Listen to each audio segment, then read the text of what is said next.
मित्र हैं अनुज पाठक जी, जो dear diary के नाम से इंस्टाग्राम पर लिखते हैं, बहुत अच्छा लिखते हैं। उनकी कविताएं, उनके शायरी थोड़ा सा आपको एक मॉडर्न तरीके की मिलेगी, एक नयापन मिलेगा।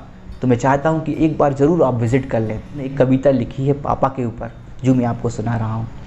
बाबूजी, रिश्तों को लेकर चलने का इकलौता पथ है बाबूजी। रिश्तों को लेकर चलने का, साथ में लेके चलने का इकलौता पथ है बाबूजी। घर की सब दीवारों पर लिखी इबारत बाबूजी। तो घर की जितनी भी दीवारें हैं, उनकी कहानियाँ हैं, कहानियाँ जो बताती हैं बाबूजी की मेहनत की कहानियाँ बताती हैं, बाबूजी को संघर्ष की कहानियाँ बताती हैं, जो उन्होंने किया है हमारी लाइफ को अच्छा बनाने के लिए, हमें सुख सुविधाएं देने के लिए। तो क्या कह रहे हैं, घर की सब दीवारों पर लिखी इबारत बाबूजी। तकलीफ़ें कैसे भी हों खुद की जेबों में भर लेना। तकलीफ़ें कैसे भी हों, मतलब कितनी भी बड़ी बड़ी समस्याएं हो, खुद की जेबों में भर लेते हैं, खुद अपने ऊपर डाल लेते हैं, ताकि बच्चों को या पत्नी को कोई दिक्कत ना हो। तकलीफ़ों में भी हंस लेने की अच्छी आदत बाबूजी। मतलब बाबूजी पापा की एक ऐसी आदत है कि तकलीफ़ों में भी हंसते रहते हैं, इसलिए हंस रहे हैं ताकि हमारे बच्चे हंस सकें। ऐसे हमारे बाबूजी। कभी दवाई अम्मा जी की, कभी दवाई अम्मा जी की, कभी महीने का राशन। सारे घर के लोगों की एकमात्र ज़रूरत बाबूजी। बाबूजी से ही पापा से ही हमारी सारी ज़रूरतें पूरी होती हैं। तो कभी दवाई अम्मा जी की, कभी महीने का राशन। सारे घर के लोगों की एकमात्र ज़रूरत बाबूजी। वैसे तो हैं ठेठ पिता, मैंने बताया था ना गुस्सा आती है, तो वैसे तो है ठेठ पिता, ठेठ है, हर चीज़ में अड़कपन, हर चीज़ में डर लगता है कि यार हम कुछ बोल दे तो ऐसा ना हो जाए, हम कुछ मना ना कर दे, इस टाइप का डर हमें रहता है। तो वैसे तो है ठेठ पिता पर भीतर से खालिस जज्बाती। वैसे तो है ठेठ पिता पर भीतर से खालिस जज्बाती।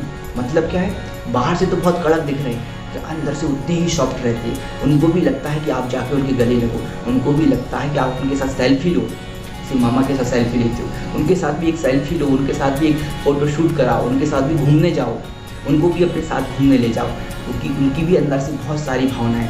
बाहर से तो बहुत ठेठ दिख रहे हैं, बहुत कठोर दिखते हैं, अंदर से उतना ही सॉफ्ट। और एक बात हमेशा याद रखो, जो बाहर से जितना कठोर दिखता है ना, वो हमेशा अंदर से उतना ही सॉफ्ट रहता है। ये आपको किसी भी अगर व्यक्ति को ऑब्जर्व करना है तो ये बहुत अच्छी चीज़ है। अगर वो जितना कठोर दिख रहा है तो समझ जाइए वो उतना ही सॉफ्ट है अंदर से। तो वैसे तो है ठेठ पिता पर भीतर से खालिस जज्बाती। मेरे मन का सादापन मेरा साहस बाबूजी। मेरे मन का सादापन मेरा साहस बाबूजी। मेरा जो मन है उसका साहस जो है मेरे पापा ही हैं, बाबूजी ही हैं।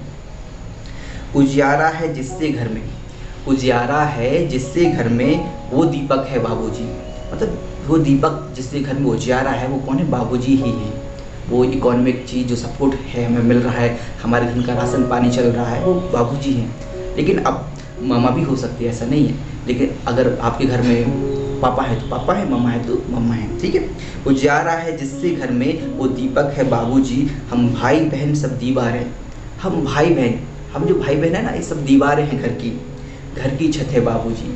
मतलब अगर हम दीवारें हैं और घर की छत ना हो तो घर कभी पूरा नहीं होता। ऐसे ही कि हम भाई बहन, घर की जो दीवारें, हम भाई बहन मामा, हम लोग सब दीवारें हैं। छत बाबूजी जो हमें सूर्य के प्रकाश से, उस परेशानियों से, सूर्य के प्रकाश को तीक्ष्ण वेगों से हमें बचाने का काम करती हैं, वो हमारे बाबूजी हैं। छत का काम हमारे बाबूजी कर रहे हैं। उसमें लिखते हैं वो, संयम आदर्शों का केवल आधार है बाबूजी। संयम की बात करें तो, आदर्शों की बात करें तो उसका एक आधार केवल बाबूजी ही हैं, हमारे पापा ही हैं, ठीक है। जीवन के पन्नों पर बेहद मुश्किल किरदार है बाबूजी।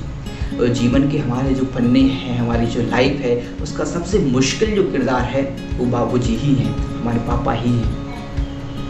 तो ऐसे ही किस्से, ऐसे ही बातें जो आपके दिल की बहुत नज़दीक हैं, जो आपकी लाइफ को हमेशा अच्छा बनाती हैं, मैं लाता रहूँगा। इसलिए आप चाहें तो हमारे चैनल सब्सक्राइब कर लीजिए, नोटिफिकेशन को ऑन रखना, ताकि समय समय पे ऐसी ही चीज़ें जो आपकी लाइफ को बहुत अच्छा बनाती हैं कहीं मिस ना हो जाएं, आपको मिलती रहें।